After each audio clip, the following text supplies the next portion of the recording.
have the greatest job in the world, and that's working with dogs. Best in Show winner is the French Bulldog. Winston won the National Dog Show. It was amazing. It was exciting. And to have a dog to be #1 dog in this country, you have to have great nutrition. And I always fed Pro Plan. Just like us, when we eat well, we feel good. And I just love that food and what it's done all these years to all the dogs I've bred and all the dogs I've shown. All right, you guys, welcome to Pure Dog Talk. I am your host, Laura Reeves, and I'm back with friend of the pod, Bobby Brian Lewis. I'm going to start calling you BB, man. I know. That was my nickname growing up. So I'm telling you, I'm all about it. I got me some BB here. And so, you know, he emailed me the other day and he's like, I can't believe why are people so mad? I'm showing them, you know, how the litters get raised and our socializing and I'm like, well, I mean, this is a conversation, so let's have it. So tell me what you ran into, and then let's talk through how you managed it, because I think this is a real life thing for all of us that breed dogs. yeah, I mean, I was telling you, I had started a YouTube channel a couple of months ago, and I think when we had first done our first podcast, and I didn't even want to share it because I had already had so much negative, because I was just sharing out my puppies, and any perspective by anybody that was on the waiting list, it was kind of a chance for them to see puppies in the litter. I wasn't trying to sell puppies. We have a wait list before we ever have a litter. We plan those litters, and normally we have 5 or 6 paid people on a wait list before we ever have puppies. And I was putting it on YouTube live, and I had so much hate. I mean, it was breeders suck, shut down puppy mills. There's too many puppies in the world now. Why are you doing this for? And there was a lot of great comments too, but those were actually overshadowing the positive. And I was just trying to show how the puppies should be raised. We're raising them inside. We've got bumpers on our, welcome boxes, and how you don't need to have a lot of material in there when the puppies are little because they'll get tangled up in it and blah, blah, blah. And it was just so much hate for breeding dogs. And I was shocked at how much. You know, and it's so interesting. And I mentioned this earlier, but this podcast hasn't even dropped yet. I just did the interview with a New York Times bestselling author who's written a fictional novel about a dog breeder. And I asked him, I'm like, Oprah's not going to ask you this one, but I'm curious, how do you handle the backlash from people that are negatively, associated with dog breeding? He's like, I've never even heard that. And I'm thinking, wow, okay. we have a communication disconnect somewhere between us as dog breeders and a New York Times bestseller. I mean, the guy's selling millions of copies of this book that's about a dog breeder and has never gotten anti-dog breeder hate. Right. So one of the things that I found really, really interesting about the conversation that I had with him was how he framed this character in the book and what the character was doing by breeding dogs. And it was so fascinating. It was basically phrased as, this amazing project. Like, I'm trying to make a beautiful thing in the world. And I wonder, do we as dog breeders get so much hate that we just pull inside, right? And we and close up shop, and then nobody hears this passion, right? And this vision that we bring. So talk to me about that. Well, that's kind of what I did when the person was commenting. The easiest thing would have been to click on them and remove them from the channel. I mean, that would have been the best thing. I don't know if that'd be the best thing to do, but that would have been an easy fix to the situation. I could have eliminated the problem and I could have went on. But I was trying to explain to them, this is what we do. We do all the health testing on our parents. They must be at least 2 years old and have all their health certs before we breed them. And normally we like to even have a title on all of them before we do this, and blah, blah, blah, blah, blah. And we're constantly thinking about trying to stay within standard for our Brittany's and those type of things. And we're also looking for a great disposition and those type of things. And he was going, just because he does a health test, he thinks that we should just let him do whatever he wants to do. And I was just like, what? No, that's not what I'm saying. I'm saying that we're screening everything, and all of our puppies, before they go somewhere, they have to fill that application out. We have to, I Facebook Yep. them. I mean, you Stock know what I up. mean? Yeah, I know. We're, Totally. we're checking out everything about them, and then they have to fill out questionnaires and those type of things. And so it was just very alarming to me how much negativity. And I'm gonna speak from my aspect of the Brittany world. We have enough hate in the sport Yeah. sometimes Fair. that we don't need any outside hate to, to go on that. I mean, sometimes you can get a squabble between people that are having the same dog breed. You know what I mean? Like, you're not doing it the way I would do it, so I'm I going live it, to man. I can imagine. I mean, I've been doing Brittany since '91, but it hasn't been like and those type of things. But it's not. I haven't really been in the show world, and since I've gotten in the show world, it is, you see different groups. You know what I mean? Those type of things. So we don't need any other outside people bashing us. Right. Well, and I think where I would flip that is we get so many strays from John Q. Public. Like, let's make a stand, together united you stand and divided you fall sort of mentality within our sport. Like, we don't need to be pitching strays at responsible dog breeders in our community. We get Right. enough of that, right? Right. So putting that united front. And I think, what you're talking about, the education, what this fellow, the author that I was talking about, describing the vision. And so that just touched a really core part for me. So talk to me about, as you were talking to these people, ways in which you were able to explain your vision, right? Like, let's give our listener community some ideas, right? Like, be brave, go out there, put yourself out there, and yeah, you're going to catch strays, but this is how you handle it. Yeah, I mean, for me, it was just trying to explain to them that we're going through a whole procedure before the dog ever makes it there. And to be honest with you, I've had a lot of dogs that never made it. I mean, they never made it to that Tons. point Yeah. where they were able to have puppies or even Yep. be a sled dog or whatever. And they might have failed out in their hip testing or something like that. Or to me, even a fair hip is a questionable one for me, Yep. even though it's a pass. It still is questionable when I have so many other qualities. Mhm. And if it was an exceptional dog, maybe a fair would still be good for me. I've heard several people say that, and I agree with that totally. But for me, it hasn't in been. my breeding program, in wire hair pointers, now that's different in other breeds, so I think that's Right, important to make sure right, that we're clear about this. right. A fair in a Clumber Spaniel is like the holy grail, right? Thank God. And a fair in a wire hair pointer is like, wah. And I've bred them twice because there was so much else about the dog that I wanted, pedigree or whatever piece that I wanted. And I was like, okay, breaking my rule. I was only going to breed good and excellent. That's another thing that, we can talk about your progress as a breeder, right? Like, Right. where you start, I am never, yeah, well, I've nevered so many times. Yeah, I mean, And for the me, I fairs I started doing bred, pinhip. the fairs I bred didn't give me what I wanted. So then I was like, okay, I was right. I'm going to stay away from that. But you can only know by trying, right? Right. Yeah. I mean, that's like me. I bought several dogs from top breeders in the country trying to add to my, Mm-hmm. and two or three of those dogs didn't pass their hips. And I was like, man, how did they not pass their hips when they came from Two Goods? You know what I mean? And Yeah. those type of things. So I started going more to pin hips and then doing also OFA, but the pin hips were more reliable for me. And fascinating. How is it you're pulling every conversation I've had this week into this one? I just interviewed a vet who is a veterinarian who's also a breeder, talking about pen hip as a really, objective versus subjective way to increase our hip scores. It was fascinating. So interesting that you added that to it.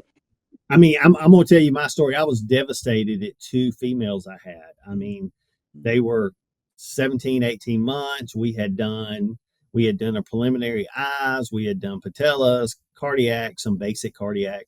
and all we were waiting were those hips. And I mean, these dogs were fine hunting dogs. I mean, I had already got them into the hunting program and everything. And then when we did those hips at 2 years and they came back as mild, I was just like, it must be wrong. I'll wait.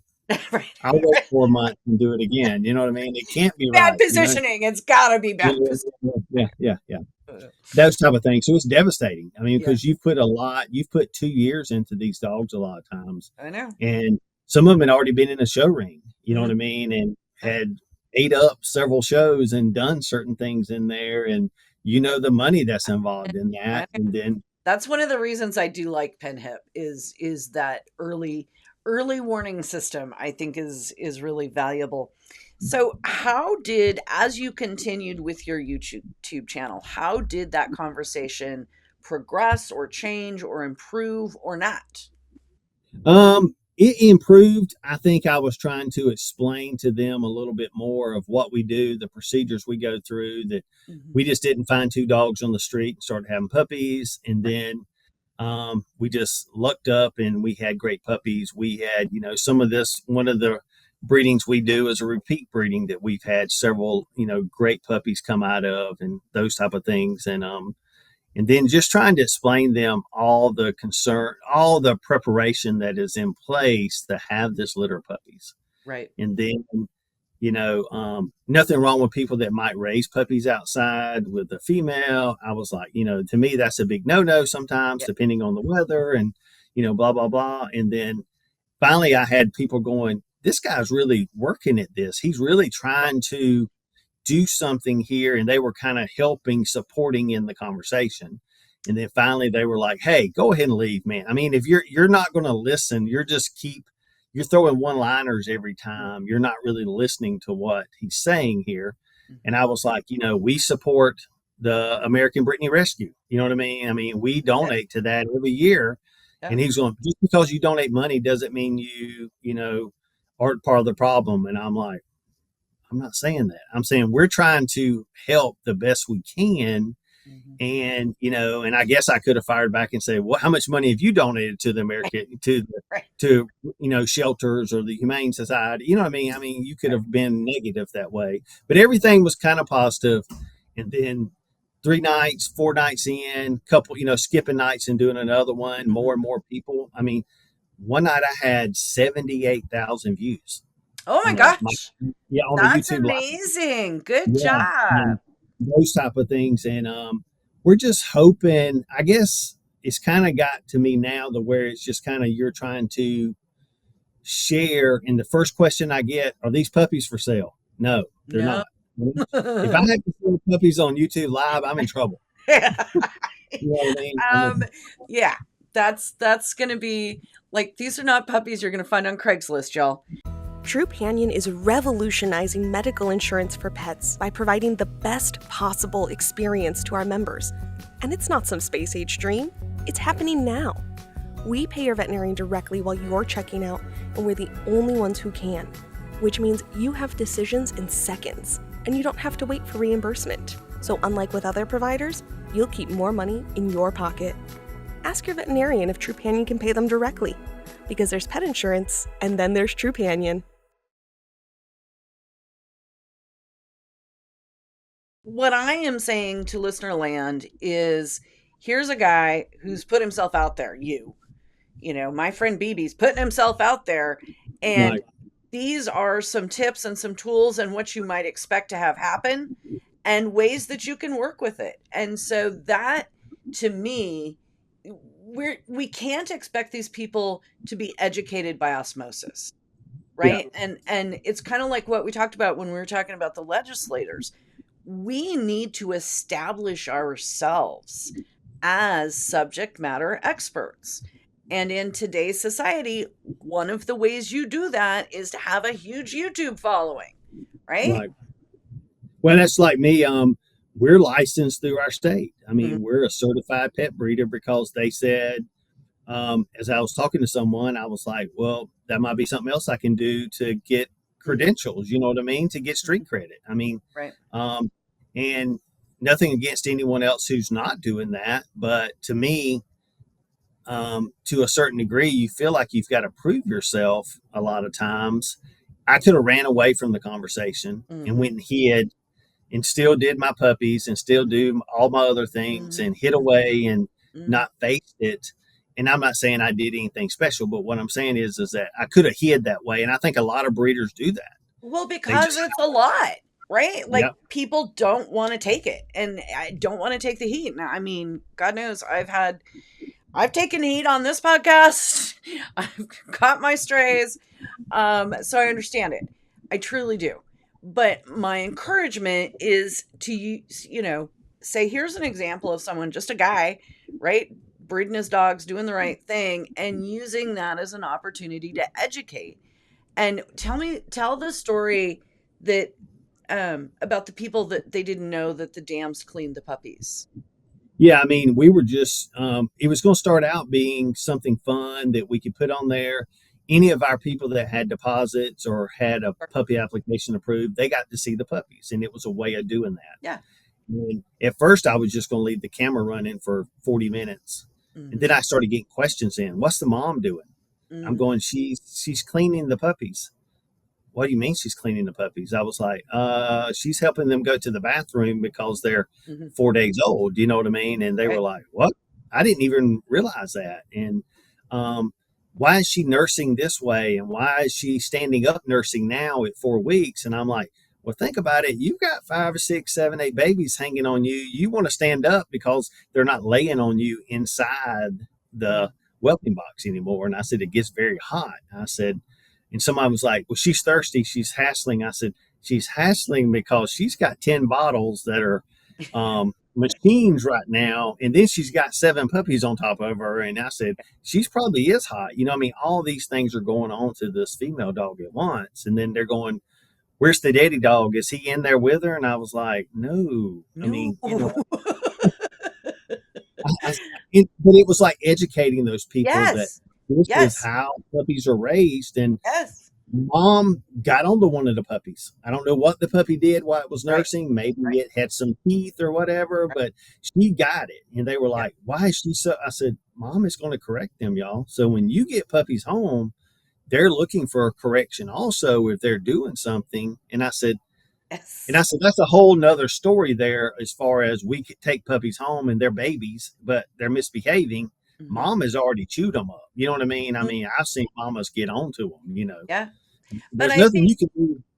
I think you're really right. And it's one of the things I try to explain to people when I talk about dog training, and this pure, people are really into the concept of purely positive dog training, and that's great. But that's not how dogs communicate. Right. I promise you, it's not how dogs communicate. And another thing, the mom or the pups are doing knee ear bumps. If you ever watch a dog, they'll do a bunch of ear bumps. They'll pop that ear up, and they'll kind of not necessarily licking it, but they'll push the ear or nuzzle the ear. And mom was doing that to a lot of puppies, and they were going, why is she doing that to the puppies for? I said, that's a way of her communicating. She wants attention or affection. I said, I don't really know what she wants in this situation, but a lot of times when they do that, they want you to play or something. And mom started playing with the puppies, wanted them to kind of jump on her head and those type of things. And I said, we have to read a lot of body language into dogs. I said, they do a lot of body signals to each other, more so than we think. Yeah. And again, I think that is such an important communication when we talk to people both outside the dog world and even sometimes inside the dog world, I think, to be honest with you, because our best training starts with puppies in the box, and it starts with the dam, and the dam corrects the puppies. Some of them more gently than others, but there are active corrections and active body language. And if we are careful and watch, we can learn dog communication skills by that interaction. And that's, to me, something that I think too often gets missed. And I love that we're getting that out. The work you're doing is getting that out to the general public, because they definitely don't know. Yeah, and another incident that happened, I just happened to think about this. She had 7 puppies. Well, she was feeding 4. Hmm. 3 were behind her. Well, 3 were on the side and she was feeding 4. And then we were doing that one night and people were like, why don't you feed the other 3? I said, she's in control of this, y'all. We're not, I mean, I've had big litters before and mom was almost like, quit touching my puppies. I got them in order while I want to feed them. You're messing up my system. Don't try to supplement feed them for me. I don't need your help.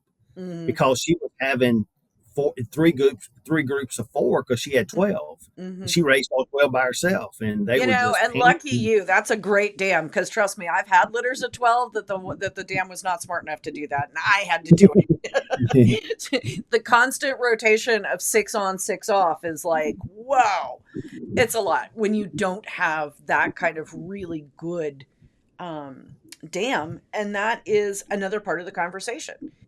Different dogs handle things differently. And then you would have thought people were going to call the Humane Society on me because she was feeding 6, and 1 was pinned behind her, Yeah. between her and the whelping box. Right. And Right. she wasn't letting it feed. And I said, and people were just losing their mind about it. And I said, that's a big old boy. He's then ate his share, believe me. And she knows that. Right. And she's got him pinned over there because he will still be feeding right now and taking from the rest. Yeah. And I said, he's got him in timeout. You know what I mean? I So love it was that. just funny seeing people overreacting, like, why won't you feed that puppy? What is she doing? She's smushing him on the back, and I'm like, no, she's got it under control. You know what I mean? Right. But I mean, this is just listener land. This is a beautiful opportunity to do this type of education. And just think if BB wasn't the only one doing it, right? Just think if we all had, and many of us have, I have what I call puppy spam cam, but that's Right. on my social media. That's on Facebook. That's not for the world to see, right? And I think that your idea is absolute genius because you're not just talking to your 400 or 5,000 closest friends. You're Right. talking to the whole world of YouTube. And I think that that is an area of outreach to the public that we as dog breeders have failed at. And I think it's actually one of the reasons, and I know God's going to strike me down with a lightning strike, that the doodle breeders have been successful. You know, people who are breeding in that community have been much more public facing and much more media savvy about how they present their dogs to the general world. They have been less closed off. Yeah. And I think that yours is an example that we can all learn from, you know. And for example, the Brittany's, used to be called Brittany Spaniels, where everyone was like, what kind of dog is it? Oh, these are Brittany's. No, they're called Brittany Spaniels. And I'm like, no, they changed the name in the 1980s. It's actually just Brittany's, but, people still call them Brittany Spaniels. So that's a big conversation every night is people are trying to call them Brittany Spaniels. And, it's not the end of the world if they do that, but that's an educational piece that's coming out. And then they go, how much do they weigh? The one I had weighed 90 pounds. And I'm like, oh my Lord, Oh my God. 90 pounds. What do you do with a And I'm 90-pound Brittany? Oh my God. I said, they're supposed to be between like 30 and 40 pounds, maybe, you know what I mean? And, unless they've overeaten a lot or something. And they were like, no, it was as big as my German short hair. And I was like, whoo. I mean, so you get those type of conversations Sure. too on there, Sure. which Fair. is great to Wait. have. And it's a great way to educate. But I think, think about it. Think about it. Back in the day, we all had our dogs and we'd take them, walk them downtown, or we'd take them to the park, or we'd do. And so there was that interaction with the community, with Mhm. just the average human. And everybody had a purebred dog and everybody did that. And that was very normal. And with the onset of some of the anti-breeder sentiment that exists, kind of started around, maybe the turn of the century, around the 2000s time, really kind of came hot and heavy. People started hiding because they were afraid. And so my like pitch it out to the universe is don't be afraid. Be loud and proud, man. And take the strays and send them right back, right? Yeah. I mean, I told you, I said, I had went and researched because I was just like mortified that someone was calling us a puppy mill. You know what I mean? And I was thinking like, know. oh my Lord. And I'm sitting there researching because I do a lot of data in my job anyway. So I was like going, oh man, every year we need 8 million puppies. Mhm. Why can't these be purebred Yeah. puppies? Yes. Why do they have to be whatever's at the pound? I 3 mean, months. why can't we change that in our Well, and society? I think that that is exactly the conversation I've had a number of times on the podcast.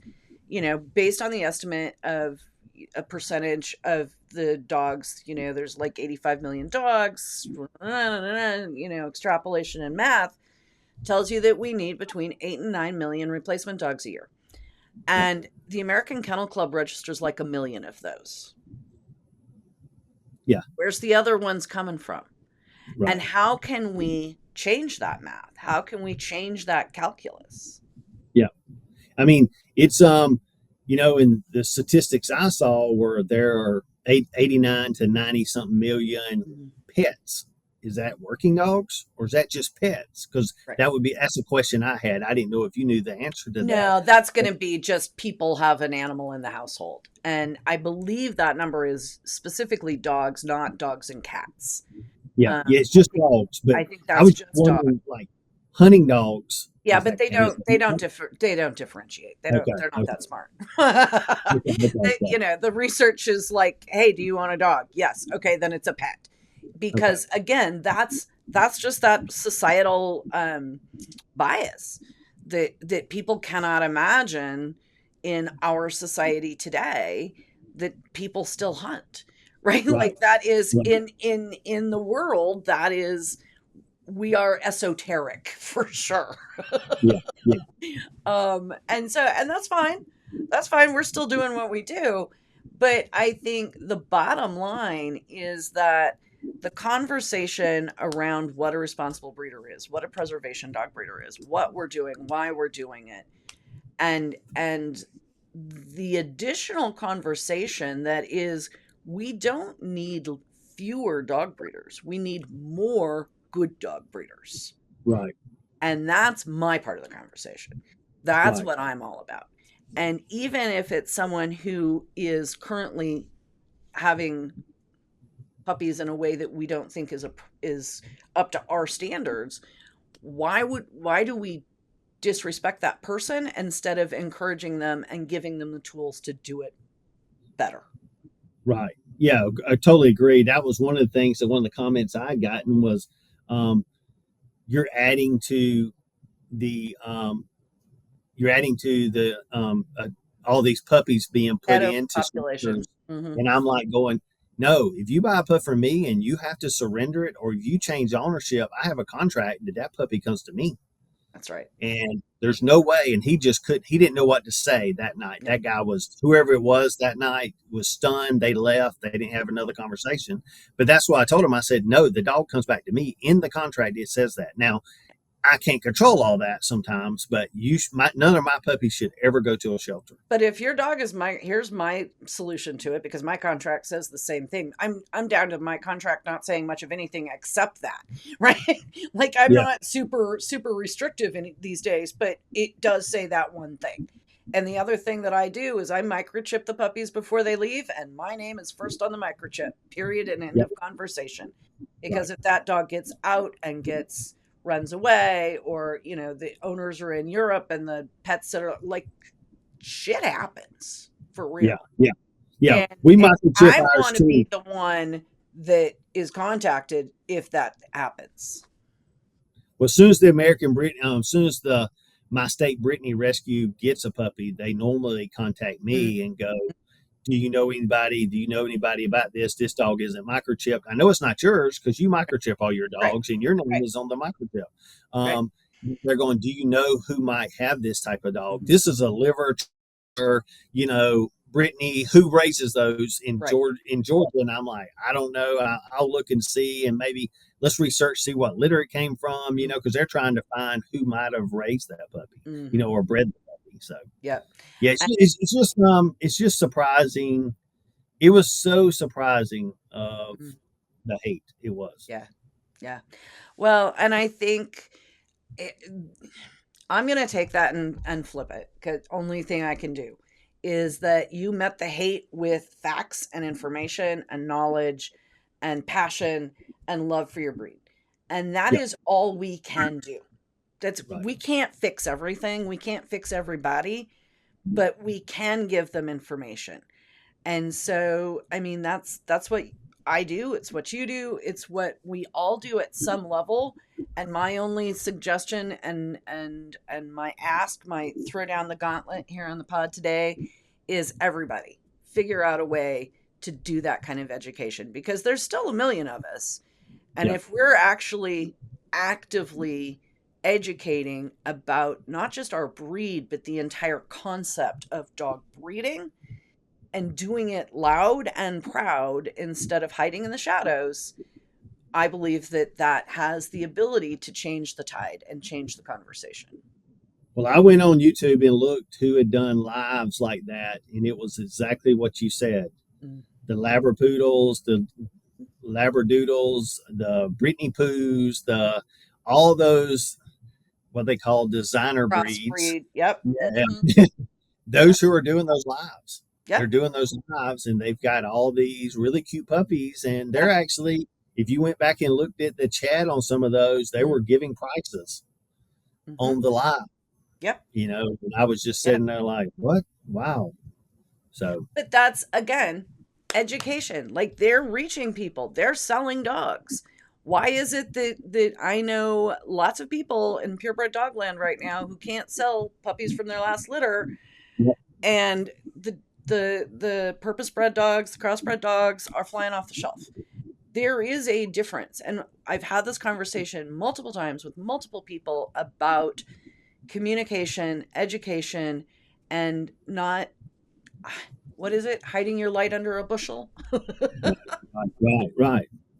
Exactly. I think that's exactly what happened here was my light opened up all of a sudden, and I was shocked that people were trying to put it out, you know, and I was just stunned, you know, because to some degree you're thinking you're doing, which I know I'm doing the right thing, but when people start calling you names and those type of things, and then you're going like, whoa, wait a minute, something's wrong. We need to stand up a little bit.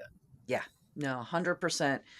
All right, BB, stand up, man. Stand up loud and proud.